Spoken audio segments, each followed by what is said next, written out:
देखिए, पाकिस्तान का जो हमेशा से मसला रहा है उस पे सियासी या फिर दीगर मामलात की चादर में उनको ढांपा जाता है, लेकिन पाकिस्तान का जो असल मसला है वो पाकिस्तान की दो किस्म की जो थ्योरी है वो है। एक, पाकिस्तान की जो एलीट है वो दिन ब दिन अमीर होती जा रही है, दिन ब दिन एक दिन जो अरबपति था वो अगले दिन खरबपति बन जाता है। लेकिन उसके बरक्स जो पाकिस्तान की आम जनता है, जो पाकिस्तान की आम आवाम है, उसके पास जो एक दिन लाख रुपए का मकरूज होता है वो अगले दिन 2 लाख रुपए का मकरूज हो जाता है। तो पाकिस्तान में गरीब गरीब तर होता जा रहा है और अमीर अमीर तर होता जा रहा है, और यही तकसीम जो है इसने पाकिस्तान के अंदर एक हैजान बर्पा किया हुआ है, एक बेचैनी पैदा की है जिसको समझने की जरूरत है। इस वक्त भी अगर पाकिस्तान की जो सरकार है उसने इसको सियासी मसलहतों की चादर के नीचे लपेटने की कोशिश की और हकायक को तस्लीम करने से इनकार किया, तो यकीनी तौर पर आम आदमी के लिए मसाइल मजीद बढ़ जाएंगे। देखें, जैसे आपने मोबाइल फोन की बात की या आईफोन की बात की, तो देखें एक वक्त था जब हम हिंदुस्तान और पाकिस्तान की जब मिसाल देते थे, तो हम ये कहते थे कि पाकिस्तान के जो आम आदमी है वो भी इंपोर्टेड गाड़ियां चलाता है, जबकि हिंदुस्तान के जो मिनिस्टर्स थे जी। उनके पास भी वहां की लोकल इंपोर्ट की लोकल बनाई हुई गाड़ियां होती थी। और हम अक्सर फिल्मों में देखा करते थे कि पाकिस्तान जब से हिंदुस्तान बना था तब से लेकर एक अरसे तक हिंदुस्तान के जो वज़रा होते थे उनके पास वही पुरानी और वही अपने मुल्क की बनाई हुई गाड़ियां नजर आती थी। तो यही वो अयाशी और प्लानिंग का फर्क है जिसकी वजह से हिंदुस्तान का बजट इस वक्त पाकिस्तान से 11 गुना बढ़ गया है। 11 गुना जबकि बढ़ गया है। पाकिस्तान का जो बजट है मैं उसमें डिबेट कुछ में रिटायर्ड कर्नल शिवदान जी को भी लाना चाहूंगा। शिवदान जी, इस बार का जो हमारा डिफेंस बजट है, अगर हम पाकिस्तान के बजट की बात करें तो उससे ज्यादा इस बार का हमारा केवल डिफेंस बजट है। आप ओवरऑल बजट छोड़ दीजिए, डिफेंस में हमने उतना ही रकम लगाई है जितना पाकिस्तान का बजट है। देखिए, भारत की जो डिफेंस है, इस वक्त भारत पूरी दुनिया में एक ताकत बन चुका है, जिसको सुपर पावर बोलते हैं। तो सुपर पावर बनने के साथ साथ भारत क्वाड का सदस्य भी है, जिसमें 4 देशों की नेवी जो है, जो दक्षिणी चीन सागर है उसमें उन्होंने डिफेंस बनाई हुई है। इस प्रकार से भारत ने आकाश में, पानी में और थल पर, जमीन पर, तीनों जगह अपनी डिफेंस को मजबूत किया है। इस बार की डिफेंस में भारत समुद्री जहाज, पनडुब्बियां और तरह तरह के इस तरह के सामान अपने बजट अपने डिफेंस में ऐड कर रहे हैं। इसके साथ साथ हम और भी राफेल विमान फ्रांस से खरीद रहे हैं, जिससे कि हमारी एयरफोर्स मजबूत हो, नेवी मजबूत हो।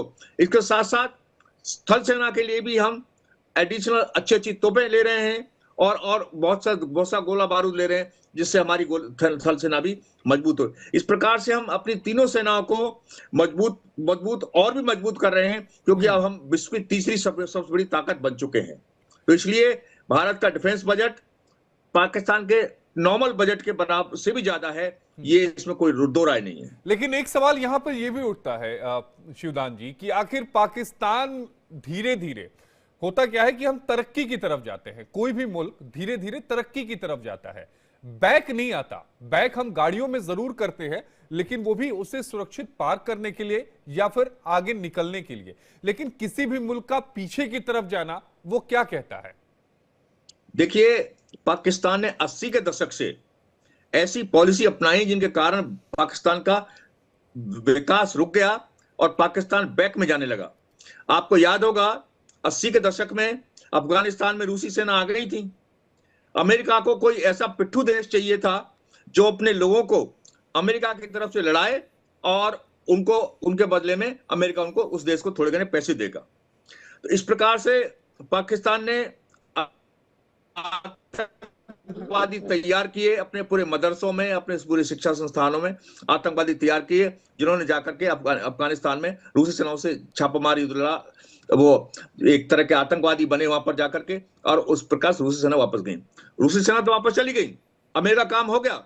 मगर ये जो अपने देश में आतंकवादी तैयार किए, इनकी वजह से पाकिस्तान का विकास रुक गया। पाकिस्तान में विदेशी निवेश जीरो हो गया, क्योंकि कोई भी आदमी ऐसे कोई भी देश ऐसे देश में निवेश नहीं करना चाहेगा जिस देश में चारों तरफ हिंसा ही हिंसा का माहौल हो। आपको देख सकते हैं कि पाकिस्तान में अक्सर पाकिस्तान के अंदर ही आतंकवादी हमले होते हैं।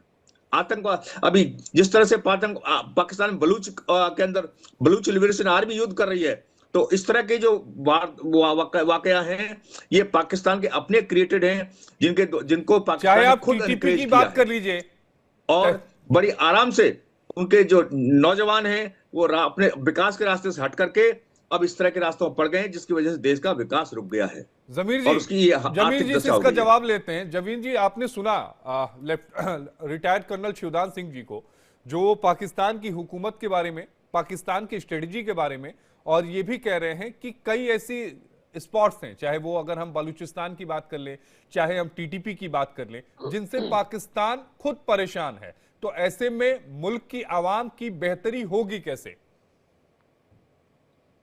देखिए कर्नल साहब, जो बात कर रहे हैं ये मैं भी एक ज़माने से कहता आ रहा हूँ कि 80 के दिहाई में जो पाकिस्तान की पॉलिसीज बनी थी, जिसमें उन्होंने अफगान जिहाद को अपनाया था अमेरिका के कहने पे, उसके बाद पाकिस्तान की तरक्की रुककर पाकिस्तान को रिवर्स गियर लग गया था। लेकिन बदकिस्मती ये है कि उसके बाद पाकिस्तान में ऐसी आवाज़ें जो इस पे कोई अपना इजहार ख्याल करते थे उनको दबा दिया जाता था। लेकिन अब सूरत हाल जाकर तब्दील हुई है कि अब पाकिस्तान ने ये फैसला किया है कि जो भी इंतहा पसंदाना सोच रखने वाली जो कुव्वतें हैं उनकी अगेंस्ट कार्रवाई करेगा। लेकिन इस वक्त बदकिस्मती ये है कि पाकिस्तान में जो जिहाद हो रहा है, जैसे टीटीपी पाकिस्तान है और इसके अलावा जैसे बलोच लिबरेशन आर्मी है या इस तरह की दीगर तंजीमें जो काम कर रही हैं, वो इस वक्त पाकिस्तान के दुश्मन है, उनके हाथों में खेल रही है और वहां से उनको फंडिंग आ रही है और वो खुलकर लेकिन ये पाकिस्तान में बताइएगा ना दहशत जमीर जी, गर्द टीटीपी की स्थापना करने में मदद किसने की? पाकिस्तान के हुक्मरानों ने की ना।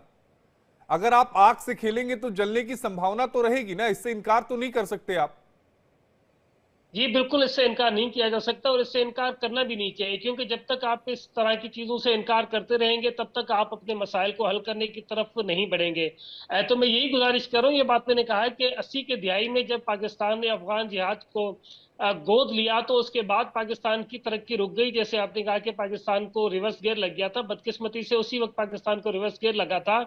लेकिन इस वक्त जिस तरह पाकिस्तान में ऑपरेशन चल रहे हैं, एक अरसे से तकरीबन 15 साल से तो मैं खुद उसको कवर कर रहा हूँ, जो पाकिस्तान में दहशतगर्दी के खिलाफ ऑपरेशन चल रहे हैं या फिर पाकिस्तान में जो इंतहा पसंदाना सोच रखने वाली पार्टीज हैं उनको एक तरह से उनकी हौसला शिकनी की जा रही है। तो ये एक वो साइन है जिससे पाकिस्तान के आगे बढ़ने के इम्कानात बढ़ गए हैं। क्योंकि जब तक आप अपनी गलतियों को समझेंगे नहीं, अपने मामलात को सुधारेंगे नहीं, तब तक आप आगे नहीं बढ़ सकते, ना आप आगे बढ़ने की तरफ बढ़ सकते। लेकिन प्रॉब्लम ये है कि ये जो 30 से 40 साल का अरसा है, 80 और 2025 में तकरीबन 45 साल का अरसा है, तो 45 साल के अरसे में जो मामलात खराब हुए, यकीन तौर पे उसको सुधारने में कुछ वक्त तो लगेगा। नहीं, लेकिन अगर तो आप मुझे बात कर रहे हैं सुधारने की तरफ, अगर चीजें चल रही हैं, इमरान खान साहब को जेल में रखा गया, 100 से ज्यादा उनके ऊपर मुकदमे किए गए हैं, पीटीआई के समर्थक, पीटीआई के नेता सड़कों पर है, इस बात से आप इनकार नहीं कर सकते। आप इस बात से भी इनकार नहीं कर सकते कि इमरान खान जो हैं